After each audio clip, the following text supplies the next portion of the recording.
Good morning. Cambridge GS teaching centre में आप सभी लोगों का स्वागत है। 22 अगस्त के ग्रुप डी के तीनों शिफ्ट के जो क्वेश्चन पूछे गए थे वो क्वेश्चन किस तरीके के क्वेश्चन थे जो देखते हैं। नंबर पहला क्वेश्चन क्या दिया गया था कि अंतर्राष्ट्रीय प्रकाश दिवस कब मनाया जाता है? तो 16 मई को। अंतर्राष्ट्रीय प्रकाश दिवस कब मनाए जाते हैं? 16 मई को। दूसरा क्वेश्चन क्या था? टुंड्रा वनस्पति का क्षेत्र कहाँ पाया जाता है? तो हिमालय के क्षेत्र में टुंड्रा वनस्पति के क्षेत्र पाए जाते हैं। इसी का नंबर तीसरा क्वेश्चन क्या दिया गया था? खूब लड़ी मर्दानी कविता की रचना किसके द्वारा की गई है? तो सुभद्रा कुमारी के द्वारा खूब लड़ी मर्दानी कविता की रचना की गई है। आगे की तरफ बढ़ते हैं क्वेश्चन की तरफ।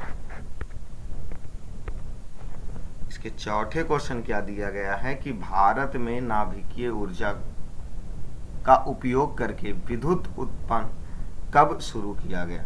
मतलब नाभिकीय ऊर्जा के रूप में विद्युत उत्पन्न कब से किया जाना शुरू हुआ? तो अक्टूबर 1969 ईस्वी से नाभिकीय ऊर्जा से विद्युत उत्पन्न करना शुरू किया गया। आगे क्वेश्चन देखिए क्या पांचवा क्वेश्चन इसके तरफ बढ़ते हैं। यहाँ फुल फॉर्म पूछा गया है। 17 अगस्त को भी एड्स का फुल फॉर्म पूछा गया था और 22 अगस्त को भी नारडिप का पूर्ण रूप पूछा गया है। होता क्या है? National rural drinking water programme होते हैं, जो कि फुल फॉर्म हर एक पूछे जा रहे हैं प्रत्येक दिन।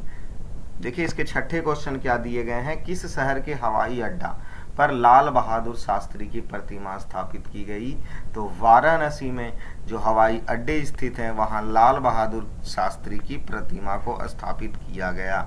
अगला क्वेश्चन क्या देखते हैं कि भारत के पहले स्वदेशी विमान वाहक पोत का नाम क्या था? तो INS विक्रांत। मतलब भारत के पहले स्वदेशी जो अपने देश में विमान वाहक पोत बनाया गया उसका नाम क्या था? INS विक्रांत। आठवां क्वेश्चन देखिए पूछा क्या गया है कि मानव जाति होमोसेपियंस के प्राचीनतम सदस्य के अवशेष कहाँ देखे जाते हैं?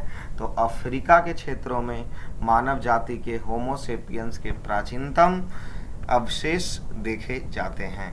आगे देखिए क्वेश्चन बढ़ते हैं कि मानव अधिकार की सार्वभौमिक घोषणा की मसौदा समिति के अध्यक्ष कौन थे? मतलब पॉलिटी के क्वेश्चन पूछे गए हैं कि जो मानव अधिकार की सार्वभौमिक घोषणा के मसौदा समिति के अध्यक्ष कौन थे? Eleanor Roosevelt. कौन थे? एलेनोर रूजवेल्ट थे। आगे देखिए 10वां क्वेश्चन इसका क्या पूछा गया है कि कहाँ का राजस्व प्रणाली रैयतवाड़ी बंदोबस्त के रूप में जाना जाता था? तो वहाँ पे ऑप्शनली ये छटेगा कि किसी क्षेत्र का नाम दे दिया गया होगा और वहाँ पूछा होगा इनमें से कौन रैयतवाड़ी बंदोबस्त के रूप में जाना जाता है। तो बॉम्बे क्षेत्र ऑप्शन के हिसाब से बॉम्बे इसका आंसर सही था कि बॉम्बे क्षेत्र में रैयतवाड़ी बंदोबस्त के रूप में जाना गया था। देखिए यहाँ हम सब जब रैयतवाड़ी व्यवस्था या बंदोबस्त की बात की जाती है तो यह किस किस क्षेत्रों में शुरू हुआ था? तो मद्रास के क्षेत्रों में, बम्बई के क्षेत्रों में और भी इसके क्षेत्र हैं जो देखते हैं कि ये असम के क्षेत्रों में और पश्चिम पूर्वी बंगाल के जो क्षेत्र थे उन सभी क्षेत्रों पर रैयतवाड़ी व्यवस्था शुरू किया गया था। और जब रैयतवाड़ी पूछा है तो महालवाड़ी भी भू राजस्व व्यवस्था पूछने की संभावना है कि महालवाड़ी भू राजस्व व्यवस्था क्षेत्र किस किस क्षेत्रों में लागू हुआ? तो यह उत्तर प्रदेश, मध्य प्रदेश और पंजाब के क्षेत्रों में महालवाड़ी भू राजस्व व्यवस्था क्षेत्र शुरू किया गया था। आगे देखिए आगे की तरफ बढ़ते हैं। बिना समय बर्बाद किए हुए कि पराक्रम दिवस कब मनाया जाता है? तो पराक्रम दिवस 23 जनवरी को मनाया जाता है। यहाँ जनवरी 23 जनवरी को पराक्रम दिवस मनाए जाएंगे। 23 जनवरी होगा यहाँ। आगे देखिए बढ़ते हैं कि सुभाष ये जो पराक्रम दिवस है वो किसके जन्मदिन पर मनाए जाते हैं? तो सुभाष चंद्र बोस के जन्मदिन पर 23 जनवरी को पराक्रम दिवस मनाए जाते हैं।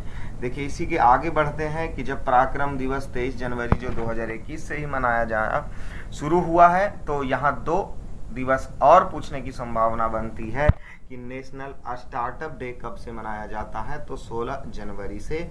और फिर वही जो एक क्वेश्चन और पूछने की संभावना क्या बनेगी कि वीर बाल दिवस कब से मनाना शुरू, मतलब वीर बाल दिवस कब मनाया जाता है, तो 26 दिसंबर को वीर बाल दिवस मनाए जाते हैं। आगे की तरफ बढ़ते हैं। क्वेश्चन क्या दिया गया है कि चाइल्ड बजट किस राज्य में पेश किया गया, मतलब चाइल्ड बजट किस राज्य में पेश किए गए, तो मध्य प्रदेश में चाइल्ड बजट पेश किए गए हैं। बजट संबंधित एक प्रश्न और ले लेते हैं। क्या दिया है कि रेल बजट को आम बजट में कब मिला दिया गया, तो 2017 ईस्वी को रेल बजट को आम बजट में फिर से मिला दिए गए हैं। आगे बढ़ते हैं। क्वेश्चन क्या दिया गया है, करंट अफेयर के क्वेश्चन यहाँ देखिए क्या दिया गया है। महिला क्रिकेट विश्व कप 2022 का खिताब किसने जीता, मतलब महिला विश्व कप जो क्रिकेट के 2022 का खिताब किस देश ने जीता, ऑस्ट्रेलिया ने जीता है। फिर वहीं जब महिला विश्व कप की बात पूछी गई है तो वहीं एक करंट अफेयर की क्वेश्चन और पूछने की संभावना क्या बनती है। आईसीसी अंडर 19 वर्ल्ड कप 2022 में भारत ने किस शहर को हराकर जीता, ये क्वेश्चन 22 अगस्त को पूछे गए थे कि इंग्लैंड देश है जो आईसीसी अंडर 19 वर्ल्ड कप 2022 में भारत ने जीता, जो कि किस शहर को हराया, तो इंग्लैंड को हराकर यह कप जीते थे। आगे देखिए यही एक क्वेश्चन और ले लिया जाता है कि आईसीसी वर्ल्ड कप महिला किसने जीता, तो किस देश ने, ऑस्ट्रेलिया देश ने जीता। आगे देखिए खेल संबंधित ही क्वेश्चन और एक ले लेते हैं। पूछा गया था कि जो कॉमनवेल्थ गेम का उद्घाटन ध्वज वाहक कौन थे, मतलब जो कॉमनवेल्थ गेम जो 2022 ईस्वी में उद्घाटन हो रहा था उस समय ध्वज वाहक इसके कौन थे, तो पीवी सिंधु और मनप्रीत सिंह। कौन थे, पीवी सिंधु और मनप्रीत सिंह दोनों जो कॉमनवेल्थ गेम के ध्वज वाहक थे। देखिए यही कॉमनवेल्थ से क्वेश्चन ले लिया जाता है कि कॉमनवेल्थ में सबसे पहला गोल्ड मेडल किसने दिलाया, तो मीराबाई चानू ने कॉमनवेल्थ में सबसे पहला गोल्ड मेडल दिलाया। आगे देखिए इसी में भारत का रैंकिंग क्या रहा, तो भारत का रैंकिंग विश्व में चौथे रहे, जो कि टोटल 61 पदक जीता गया था कॉमनवेल्थ गेम 2022 में। प्रथम स्थान किस देश का रहा, तो ऑस्ट्रेलिया देश का प्रथम स्थान कॉमनवेल्थ गेम में रहे थे। आगे की तरफ बढ़ते हैं। क्वेश्चन क्या दिया गया है, देखिए इसका 17वां क्वेश्चन क्या दिया गया है कि महिला एशियाई फुटबॉलर चैंपियनशिप का आयोजन कहाँ किया गया, मतलब जो महिला एशियाई फुटबॉलर चैंपियनशिप का आयोजन किस शहर में किया गया था, तो मुंबई शहर में किए गए थे। जब खेल से संबंधित क्वेश्चन पूछना शुरू किया है तो यहाँ एक दो क्वेश्चन और ले लेते हैं कि 2026 ईस्वी में फीफा वर्ल्ड कप का आयोजन कहाँ होगा, तो 2026 ईस्वी में फीफा वर्ल्ड कप का आयोजन अमेरिका, कनाडा और मैक्सिको के शहरों में किया जाएगा। ये भी क्वेश्चन पूछा गया था जो कि वाई ऑप्शनली इसको छाड़ना है कि 2026 में फीफा वर्ल्ड कप शहर का मतलब फीफा वर्ल्ड कप कहाँ आयोजित किया जाएगा, तो अमेरिका, कनाडा, मैक्सिको। इसी से आने वाले शिफ्टों में जो प्रश्न पूछने की संभावना बनती है वो ये देख लीजिए कि 2022 में फीफा वर्ल्ड कप कहाँ खेला जाएगा, तो कतर, दोहा में। वहाँ ऊपर के 18 नंबर क्वेश्चन 2026 के फीफा वर्ल्ड कप की बात की है तो अमेरिका, कनाडा, मैक्सिको, और 2022 ईस्वी में फीफा वर्ल्ड कप कतर, दोहा में होंगे। देखिए इसी प्रकार क्वेश्चन ये भी पूछने की संभावना बनती है कि 2026 ईस्वी का कॉमनवेल्थ जो गेम होंगे वो किस देश में होंगे, तो ऑस्ट्रेलिया में होंगे। और 2023 ईस्वी का हॉकी वर्ल्ड कप कहाँ में होंगे, जो कि भारत में होंगे, जो कि उड़ीसा राज्य के राउरकेला और भुवनेश्वर में 2023 ईस्वी का हॉकी वर्ल्ड कप होने वाले हैं। आगे देखते हैं, बढ़ते हैं क्या क्वेश्चन पूछा गया है। इसी प्रकार देख लीजिए कि ओलंपिक 2024 का जो खेल आयोजन होगा वो किस शहर में होंगे, तो पेरिस में। और ओलंपिक 2028 का आयोजन कहाँ होगा, तो लॉस एंजिल्स में 2028 के ओलंपिक खेल होंगे। देखिए इसके 19 नंबर क्वेश्चन क्या पूछा गया है कि विद्युत बल्ब का फिलामेंट कैसा होता है, मतलब जो विद्युत बल्ब का फिलामेंट जो टंगस्टन धातु, देखिए 17 अगस्त को यही क्वेश्चन पूछा गया था कि विद्युत बल्ब का फिलामेंट किससे बना होता है, तो टंगस्टन का बना होता है।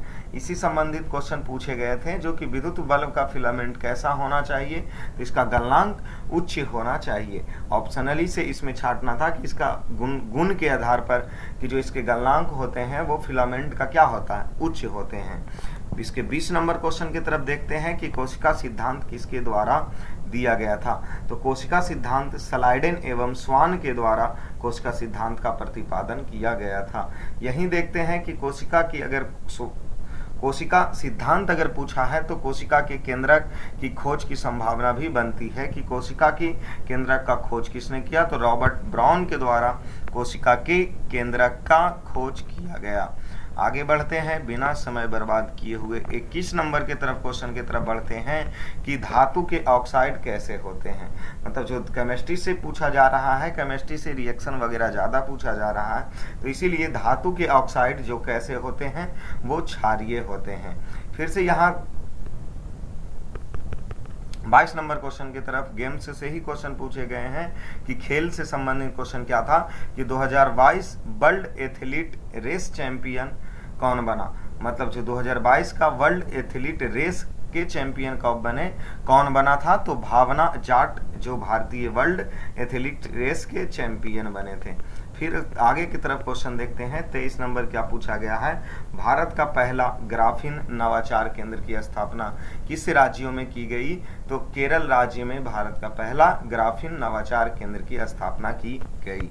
इसके 24 नंबर क्वेश्चन देखिए क्या दिया गया, लाइकेन पार्क कहाँ स्थित है, तो लाइकेन पार्क उत्तराखंड में स्थित है। देखिए 17 अगस्त लाइकेन से संबंधित ही एक क्वेश्चन पूछे गए थे कि पर्यावरण, मतलब कहा गया था कि लाइकेन का पौधा जिस स्थान पर होंगे वहां का पर्यावरण स्वस्थ होगा, ऐसा लाइकेन संकेत देती है।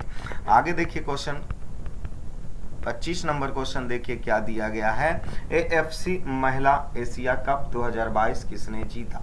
मतलब जो AFC महिला एशिया कप 2022 में चीन देश ने जीते थे। फिर देखिए यहाँ GST से क्वेश्चन दिखाई पड़ रहे हैं कि GST से भी क्वेश्चन पूछना शुरू कर दिया गया है। तो GST कब से लागू किया गया, जो क्वेश्चन पूछे गए थे 1 जुलाई 2017 ईस्वी को GST लागू किए गए थे।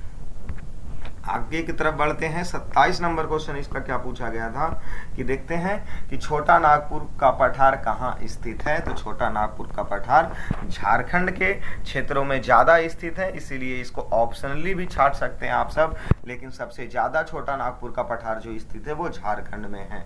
आगे देखिए 28वां क्वेश्चन इसका क्या दिया गया है कि ब्रहा साम्राज्य की स्थापना किसने किया, तो ब्रहा साम्राज्य की स्थापना राजा राम मोहन राय के द्वारा ब्रहा साम्राज्य की स्थापना की गई थी।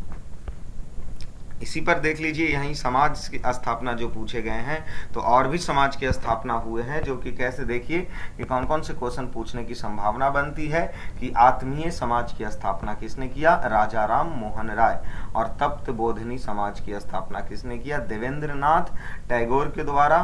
फिर सर्वेंट ऑफ सोसाइटी की जो स्थापना है वो गोपाल कृष्ण गोखले के द्वारा की गई थी। और इसके देखिए क्वेश्चन क्या बनेंगे कि आर्य साम्राज्य की स्थापना किसने किया, तो दयानंद सरस्वती के द्वारा आर्य साम्राज्य की स्थापना की गई। और प्रार्थना समाज की स्थापना किसके द्वारा किया गया, तो आत्मारंग पांडुरंग के द्वारा प्रार्थना साम्राज्य की स्थापना की गई। देखिए इसके लास्ट क्वेश्चन हम सब जाते हैं कि लास्ट क्वेश्चन ही हम अवेलेबल हो पाया है, जो कि इसके लास्ट क्वेश्चन है कि 11वें अनुसूची का संबंध किससे है, तो पंचायती राज व्यवस्था से 11वें अनुसूची के संबंध हैं। और क्वेश्चन यही लास्ट हम सब 29 तक करते हैं। जितने क्वेश्चन आया जाता है इसमें उतना ही क्वेश्चन जो मैसेज करके आते हैं उतना ही क्वेश्चन बताया जाता है, जो कि पूछे गए। ये तीनों शिफ्ट के क्वेश्चन थे, पहले और दूसरे और तीसरे, जो 22 अगस्त के थे। इसमें तीनों शिफ्ट का क्वेश्चन पूछा गया था। तो आज इतना तक ही, और आप लोग इसी से संबंधित क्वेश्चन देख करके जाइए कि किस तरीके के क्वेश्चन पूछे जा रहे हैं। जब अनुसूची से कोई क्वेश्चन पूछना शुरू कर दिया है तो अनुसूची आप देख लीजिए कि कौन कौन से अनुसूची में किस चीज़ों का जिक्र किया गया है। तो आज इतना तक ही, हम सब फिर मिलते हैं अगले वीडियो में अगले शिफ्ट 23 अगस्त के साथ। तो धन्यवाद।